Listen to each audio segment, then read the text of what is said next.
Depois de aceitar sua oferta de salvação, você estará seguro e protegido para sempre nos braços fortes do bom pastor. Não apenas uma imagem em um vitral, mas um Salvador vivo, glorificado e todo-poderoso. O recebimento desta salvação é efetuada pelo chamado do Evangelho, ao qual o indivíduo interessado responde livremente. Sem dúvida, o primeiro passo nesta resposta ao chamado do Evangelho é a convicção do pecado, que, de acordo com as palavras do Senhor Jesus, é a obra unicamente do Espírito Santo.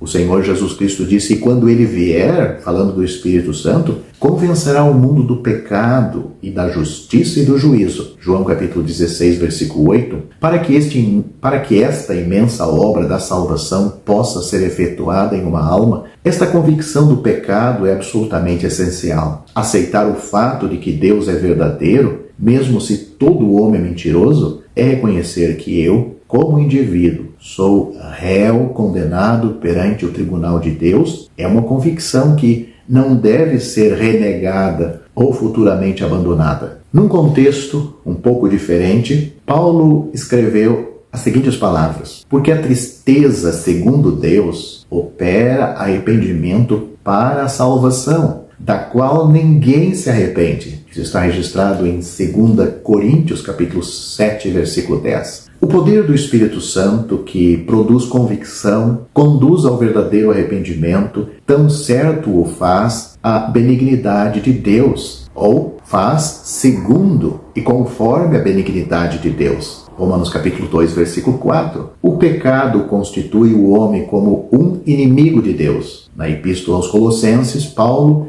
lamentando a influência maligna das filosofias e vãs sutilezas, segundo as tradições dos homens, segundo os rudimentos do mundo, ele disse: lembra os salvos que vós também noutro tempo.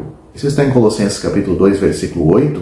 Ele diz aos salvos: vós também noutro tempo éreis estranhos e inimigos no entendimento, pelas vossas obras más. Isso está em Colossenses capítulo 1, versículo 28. A inimizade natural dos homens contra Deus é o resultado da natureza vil que herdamos de nosso primeiro antepassado. Isso é agravado pela lei dos mandamentos. Paulo, ele fala disto em Efésios capítulo 2, versículo 15. Esta afirmação, no seu contexto, tem a ver com as ordenanças que antes separavam os judeus dos gentios, mas que agora foram abolidos por Deus na sua morte, ou abolido por Cristo, melhor dizendo, na sua morte. No entanto, temos muitas provas em outros lugares de que os homens odeiam a luz e temem as qualidades reveladas da palavra de Deus. Isso está em João capítulo 3, versículo 20. Para desfrutar de um relacionamento correto e feliz, inimigos precisam ser incondicionalmente reconciliados. Em dar o seu Filho à morte de cruz, Deus tem, em infinito amor, providenciado os meios pelos quais não fique banido dele o pecador exilado, o pecador inimigo. O profeta disse: buscai ao Senhor enquanto se pode achar, invocai-o enquanto está perto.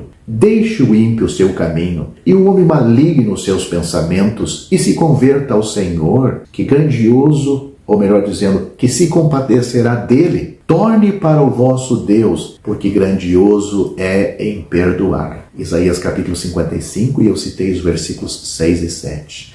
Você que me ouve, você tem que tomar uma decisão a respeito da sua salvação. Você pode desprezar pelo simples fato de ignorar o assunto, não acreditar. Isto não fará diferença, pois na hora da morte você provará todas as consequências dos seus pecados. Seu corpo será sepultado, mas a sua verdadeira pessoa, a sua alma, o seu espírito entrará imediatamente no inferno.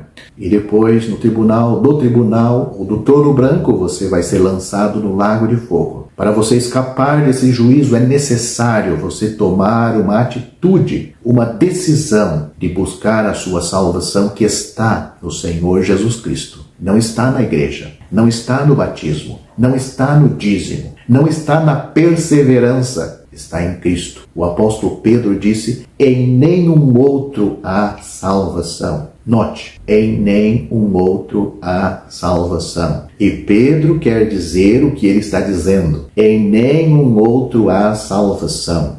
Porque também debaixo do céu, nenhum outro nome há dado entre os homens pelo qual devamos ser salvos. Atos capítulo 4, versículo 12. Portanto, se você tem colocado a sua fé em qualquer coisa fora de Cristo para a sua salvação, você continua perdido. Se você tem colocado a sua fé em Cristo e também em alguma outra coisa, também você está perdido. Pela graça sois salvos por meio da fé. Isto não vem de vós, é dom de Deus, não vem das obras, para que ninguém se glorie. Efésios capítulo 2, versículos 8 e 9. Eu sei que é difícil arrancar toda e qualquer confiança do homem em qualquer coisa tangível que ele possa fazer ou que alguém esteja fazendo por ele. Porque o homem pensa em fé, mas naquilo que ele sente. Porque é nisto que estamos acostumados.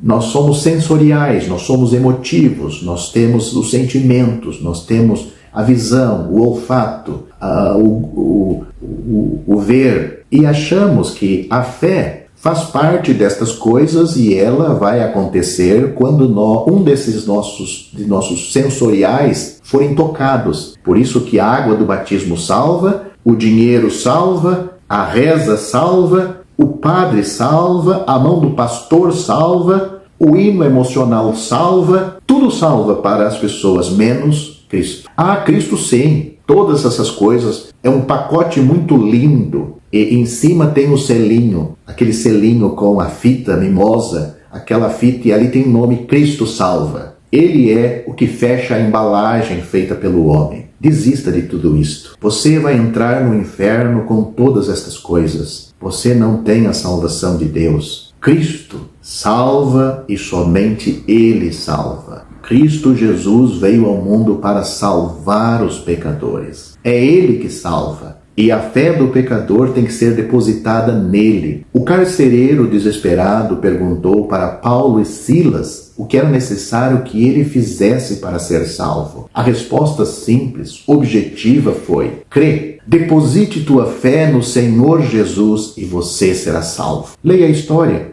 Está em Atos capítulo 16, versículo 31.